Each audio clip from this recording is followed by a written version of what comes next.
یوں تو اس دنیا میں ہزاروں بچے جنم لیتے ہیں اور مر جاتے ہیں، ہزاروں کلیاں کھلتی ہیں اور باد سموم کی تھپیڑوں کی تاب نہ لا کر مرجھا جاتی ہیں، مگر وہ موت جو حق کی راہ میں آئے حیات جاوداں بن کر آتی ہے۔ 10 دسمبر 1750 میں حیدر علی کے گھرانے دیوان حالی میں فاطمہ بیگم کی گود میں پیدا ہونے والا جہادی جذبوں سے لبریز، انصاف پسند حکمران، روشن خیال، تعلیم یافتہ، تہجد گزار، نوافل گزار، قرون اولیٰ کے مسلمانوں کا نقش ثانی اور عظیم یادگار، جن سے غیرت و خودداری کی کرنیں پھوٹ رہی ہوتی تھیں، بجلی کی چمک، شیر کی گرج، دوستوں کے دوست، دشمنوں کے دشمن، ایسی صفات کا حامل شخص دنیا جس کو ٹیپو سلطان حیدر کے نام سے جانتی ہے، وہ اپنے والد کے سب سے بڑے صاحبزادے تھے۔ جب آپ کی عمر 15 سال کی ہوئی تو آپ نے اپنے والد کے ساتھ جنگی معاملات میں دلچسپی لینی شروع کر دی، کیونکہ آپ کے والد حیدر علی میسورین آرمی میں ملازم تھے، لہٰذا آپ جنگی مشقوں میں بھی حصہ لیا کرتے تھے۔ ٹیپو سلطان بہت سی زبانوں پر عبور رکھتے تھے، حساب اور سائنس کا علم آپ کے پاس وافر مقدار میں تھا، آپ پڑھائی لکھائی کے دل دادا تھے اور 2000 سے زائد کتابیں مختلف موضوعات پر آپ نے اپنی ذاتی لائبریری کی زینت بنا رکھی تھی، جن میں زیادہ تر جنگی، اسلامی، اخلاقی اور سائنسی موضوعات پر مشتمل تھیں۔ ٹیپو سلطان دور اندیش اور صاحب بصیرت شخص اور ٹائیگر آف میسور کے نام سے مشہور تھے۔ برٹش نے ایسٹ انڈیا کمپنی کے بہانے انڈیا پر قبضہ کرنا چاہا، تو اسی سلسلے میں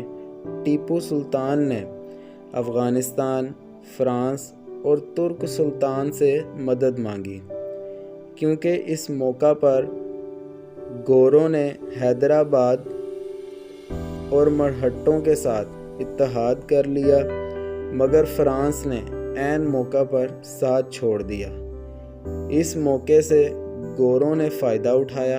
اور مرہٹوں کی مدد سے 1990 میں تیسری بنگلور میسور جنگ شروع کر دی۔ جب گورے اکیلے تھے تو ٹیپو سلطان نے ان کو ہرایا۔ ٹیپو سلطان کا وہ تاریخی جملہ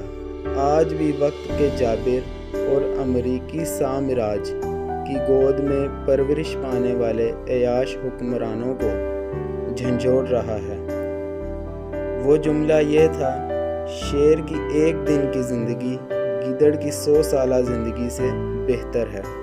ہمارے حکمران ٹیپو سلطان کے اسی ایک سنہری قول کو دور زبان بنا لیں تو امت مسلمہ کو درپیش سارے مسئلے ختم ہو سکتے ہیں۔ آج برصغیر پاک و ہند کی سرزمین ٹیپو سلطان حیدر شہید کے لیے ترس رہی ہے۔ ایک مومن مسلمان سمجھتا ہے کہ زندگی کی ہر سانس رب العزت کی امانت ہے، اور یہ امانت کسی بھی وقت اس مالک و خالق کے سپرد کی جا سکتی ہے، تو کیوں نہ اس کو اللہ کے بتائے ہوئے احکامات کے مطابق بسر کیا جائے۔ سلطان ٹیپو جو اسلامی اقتدار کا محافظ، آبروئے اسلام، عشق رسول کے سانچے میں ڈھلا ہوا درویش، فقیر، غیور کا حامل، عشق جسور کی اداؤں میں زندگی کا ہر لمحہ بسر کرنے والا دلیر، روشن چہرہ، روشن دماغ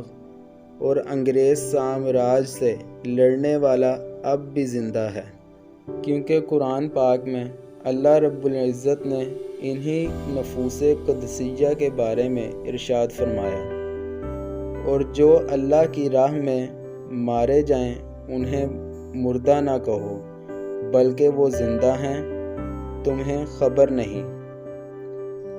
ٹیپو سلطان حیدر نے سرنگاپٹم کے مقام پر انگریز سامراج کو ناکو چنے چبوانے میں اہم کردار ادا کیا، کیونکہ اس کی رگوں میں اس غیرت مند باپ کا پاکیزہ خون جوش مار رہا تھا جس نے انگریز سامراج کو عبرتناک شکست سے دوچار کیا۔ ٹیپو سلطان حیدر نے ہمیشہ آبروئے مصطفیٰ صلی اللہ علیہ وآلہ وسلم کے سائے میں زندگی بسر کی اور اپنے قول کو سچ ثابت کر دیا کہ ٹوٹی چٹائی پر بیٹھ کر پسینے سے شرابور عزت کے ساتھ کھائی گئی سوکھی روٹی کے ٹکڑے اور 5 اسٹار ہوٹلز میں کارپیٹڈ ماحول میں کھائے گئے مرغ مسلم اور چائنیز کھانوں سے بہتر ہے، کیونکہ یہی چٹائی توڑ جہادی صفات کے حامل شاہ سوار مغربی سامراج گردن توڑ بخار ثابت ہوتے ہیں۔ آج بھی گوروں کے ماتھے پر سلطان ٹیپو کا نام سن کر پسینہ آنے لگتا ہے اور وہ کانپنے لگتے ہیں، جس کا مشاہدہ راکم کو اپنے دور لندن میں ایک حال میں منعقد تقریب میں ہوا کہ جب وہ راکم نے اپنی گفتگو میں ٹیپو سلطان حیدر کا نام لیا اور ان کے سنہری کارناموں کا تذکرہ کیا تو وہاں حال میں موجود ایک گورے کے ماتھے پر پسینہ آ گیا اور وہ دم دبا کے وہاں سے ایسے بھاگا جیسے گیدڑ شیر کو دیکھ کر بھاگتا ہے۔ ٹیپو سلطان نے ہمیشہ مسلمانوں کے ساتھ ساتھ غیر مسلموں سے بھی نہایت ہی اچھا سلوک کیا۔ سڑکوں کے ہر طرف جال بچھا دیے، بڑے بڑے پانی کے ڈیم بنا دیے، کئی فیکٹریاں لگائیں۔ میسور میں اور آس پاس کے علاقوں میں شراب، چرس، منشیات پر سخت پابندی لگا دی۔ میسور میں بہت سارے خوبصورت قلعے بنا دیے گئے، محلات قائم کر دیے گئے۔ برطانوی فوج نے ان کی وفات کے بعد قلعوں کو گرانا اور محلات کو ہٹانا شروع کر دیا تاکہ ان عظیم یادگاروں کو دیکھ کر مسلمانوں کی سوئی ہوئی غیرت جاگ نہ جائے۔ بنگلور میں آج بھی سلطان ٹیپو کے دور کی عظیم یادگار قلعہ نما خوبصورت عمارت سمر پیلس کے نام سے موجود ہے، جو آج بھی ٹائیگر آف میسور کی یاد کو ذہن کے بند دریچوں کو کھولنے اور تازہ کرنے میں اہم کردار ادا کرتی ہے۔ یوں مسلمانوں کا یہ عظیم رہنما 4 مئی 1799 کو میسور کے دارالخلافہ سرنگاپٹم کے مقام پر دشمنوں کے ہاتھوں شہید ہو گیا اور اس کے اپنے والد حیدر علی اور والدہ فاطمہ بیگم کے پہلو میں دفن کیا گیا۔ سچ کہا تھا ٹائیگر آف میسور نے کہ شیر کی ایک دن کی زندگی گیدڑ کی 100 سالہ زندگی سے بہتر ہے۔ کاش ہمارے حکمران بھی اس حقیقت کو سمجھ جائیں۔ اور آخر میں، ہزاروں سال نرگس اپنی بے نوری پر روتی رہی، بڑی مشکل سے ہوتا ہے چمن میں دیداور پیدا۔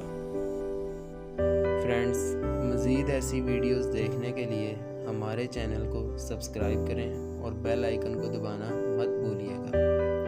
ملتے ہیں اگلی ویڈیو میں، تب تک کے لیے اللہ حافظ۔